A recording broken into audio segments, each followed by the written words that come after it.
Okay, so today's review is going to be on Inspiring Generation. So the main cast of Inspiring Generation is Kim Hyun Joong, who plays Shin Jung-tae, Soo Hyang, who plays Lady Gaia de Gucci, Jin Se Yeon, who plays Kim Ok-run.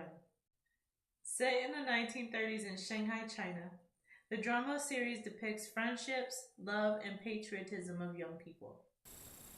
So for the casting, the cast was actually huge besides the main three characters. I checked when I was looking for the through the character list. No, sorry. When I was looking through the character list, I saw there was around like 25 to 30, maybe even more. Because I think that was the condensed version, but not even including the extras and anything. The cast was huge. Um, some other names besides the main three characters that you might know is Kim Kap-soo, who played the dad in You're the Best Yi Soon Shin. Uh, Kim Sang-ho, who played Secretary Kim in Secret Garden. Jung Ho Bin, who played in Boys Over Flowers as Lee Min Ho's butler. Choi Il-hwa, who played in Air, and one of my favorites, Park So-min, who played in Hotel King. I love that dude. I'll talk about him a little bit later. So, reasons why I like or dislike some of the three main characters. So, for Kim Hyun Joon's character, it was Shin Jung-tae. The character was very serious to the point where it was slightly awkward in some of the scenes to me. Either that, his just portrayal was kind of off. I don't know. And he was just serious all the time. There wasn't too much. He didn't have too much facial features. He was just maybe that's just how the character was supposed to be. I didn't read the manhwa because the Inspiring Generation is based off of manhwa, but I never read the book, so I don't know. But the character was super serious all the time, and it was a little ridiculous. I thought.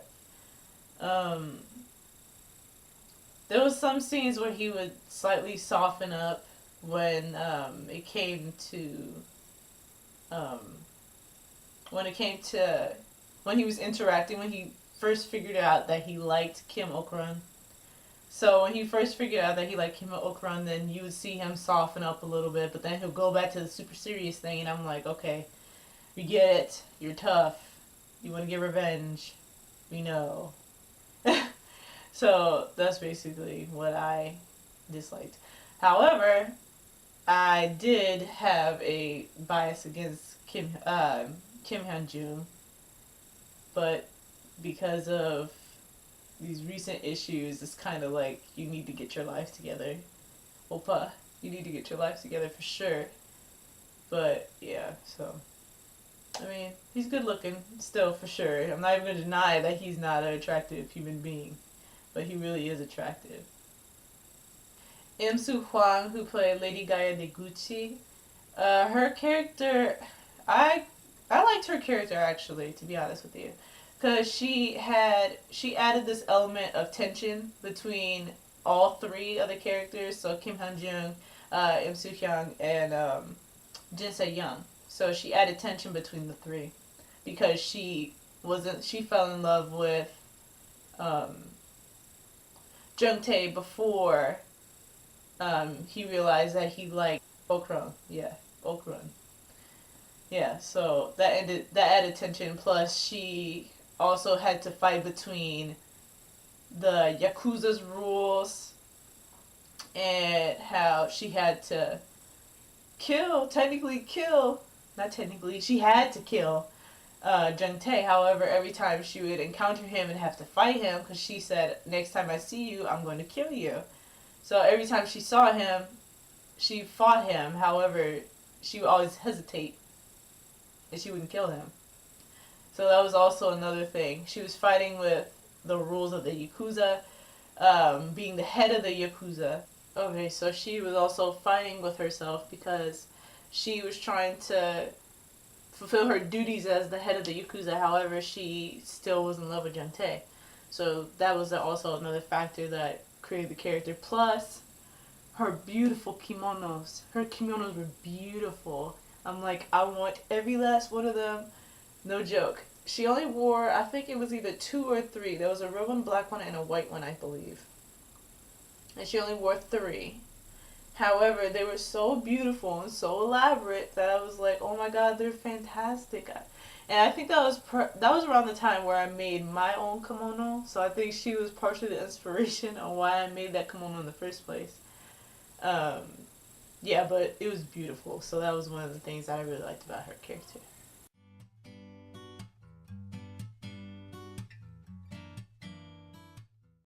So Kim Okran. So Kim Okran, she was the family friend. She was always with Jung Tae and his sister when they were younger, and then they grew up together. So she had a crush on him and loved him. However, he was so infatuated with the revenge that he never noticed her until towards the very end of the show. And she was the glue that basically kept the family together after the father passed away. And yeah, so she was a very important character. I really liked her character and how they used her to be the protector or the guardian to Jung Tae and his sister. So my favorite scenes, I didn't really have too many favorite scenes, but some of the scenes that I either liked or disliked. I like the first sequence, the fight scene, because that literally puts you straight into, puts you straight into Jung Tae's world and just showed how he was a great fighter, even though he did kind of get his butt kicked. But how much of a fighter he was, and that's all he knew was fighting and stuff like that. So you got to see that in the very first scene.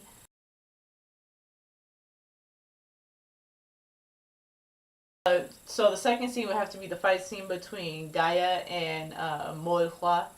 Oh, and by the way, I'll talk about Mo Il-hwa a little bit later, but you know.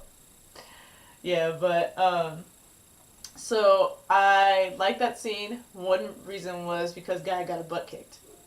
I'm sorry. There was that awkward stage when you hated her because she was trying to kill Jung Tae and all this crazy crap was going on. So you were like, oh, I hate Gaia, and she's just getting on my nerves. So when she got her butt kicked by Mo Hwa, it was like, oh my gosh, fantastic. Somebody's actually teaching her a lesson, thank God. But yeah, so that was one of the scenes, and then she wore the black kimono. So that was when I was like, oh my God, I really want to make a kimono because of her.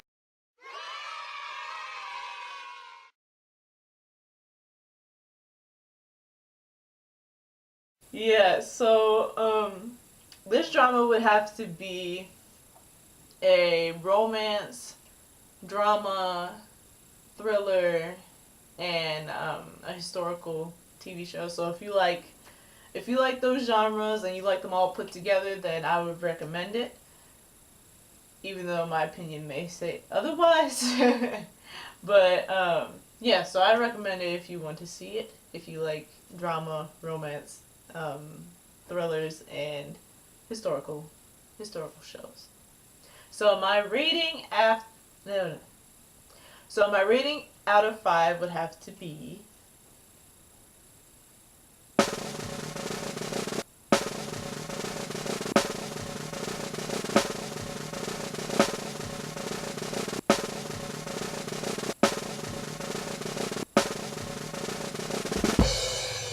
3. I think this is the first 3 I've ever given, but I might as well. Let's talk about it. Let's talk about why I gave it a 3. So the reason why I gave it a 3 was because okay, so I like a fight scene just as much as the next person. Mind you, I like a good fight, I like good action, everything. But when an action scene pops off every 5 minutes, it's like, okay, enough now.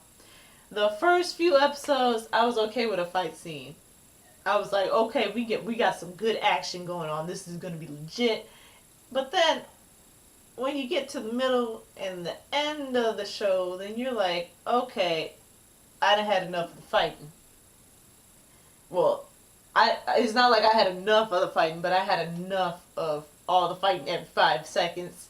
That's what it felt like to me. And I was like, there's not enough acting. There's more fighting and action scenes than the actual acting part itself. So I was, yeah. So I was like, all right, I get it. You guys do not like each other. You're going to fist fight. However, do you have to fist fight every 5 seconds? Think about it. Just think about it. So I hope you guys liked my review on Inspiring Generation, and I will see you next Friday with the new review. So until then, 안녕히계세요. Hi you guys, I hope you liked this video. If you liked this video, click the like button and subscribe if you haven't subscribed already. I'll have another video up on Friday, so look out for that. And that's about it. So I hope you guys enjoyed the video. 안녕히 계세요.